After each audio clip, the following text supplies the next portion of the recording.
So one of the first things that I love to do when I first arrive in Singapore is visit Changi Airport.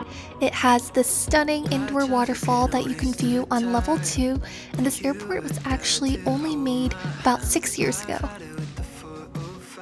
Here is the next stop, and they literally have the world's best Caesar salad, like hands down so good, with this outdoor poolside view because it's summer here all year round.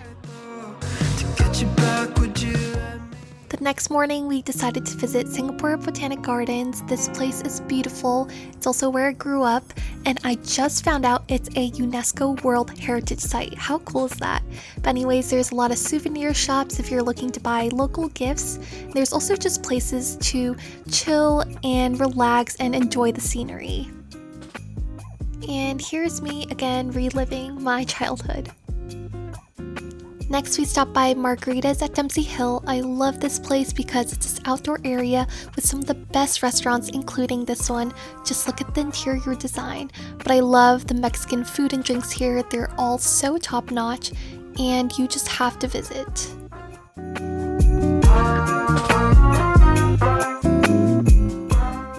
In the afternoon, I took a stroll down Orchard Road, Singapore's shopping district, and at night I got to celebrate my dad's birthday, which felt super special. Quick change of scenery, but the following day we decided to visit and drive by the Fullerton Hotel and the financial district.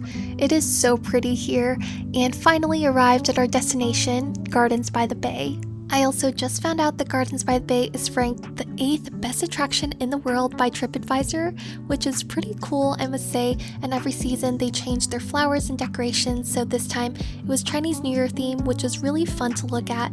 They also happen to have this Monet exhibition, which we went in.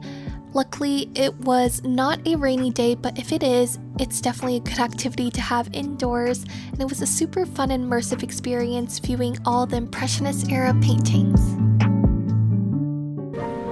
Next, we got to stop by the Cloud Forest. This is a must-see in Singapore, and definitely a place I recommend as part of Gardens by the Bay because they have this skywalk in which when you look outside, you get to view the Marina Bay Sands Hotel and the Super Tree Grove, which is the outside part of Gardens by the Bay.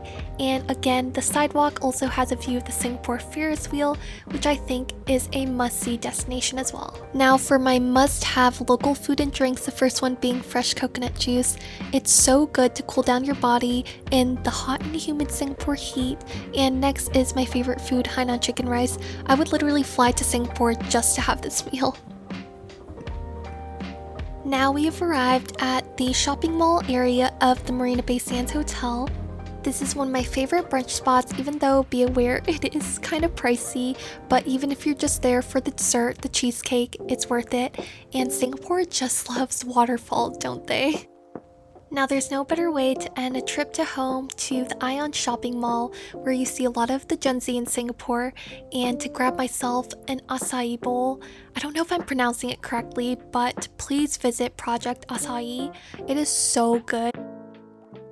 Later that evening, we got prepped for a Chinese New Year dinner. I successfully persuaded my parents to continue our family tradition of making dumplings. My dad makes the skin and filling, and I'm there attempting to help fold the dumplings. I am not an expert. It's kind of a go with the flow thing, but luckily, this attempt, although it looked disastrous, kind of worked out. Yay, a success.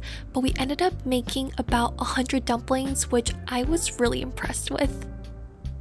So this is the final reveal of our Chinese New Year meal, including our cooked dumplings and just food symbolizing good luck in the Chinese New Year. It was super yummy and delicious, and I'm still thinking about this. And now it's time to say goodbye. The goodbye is always filled with such bittersweet and nostalgic feelings. As a third culture and expat kid, it's always super unique getting to come back home, even though I'm not a citizen here, but it is a place I grew up in for 20 years and love and cherish, and so I'm super glad I got to give you guys a glimpse into the city I like to call the Little Red Dot. And yeah, see you all next time.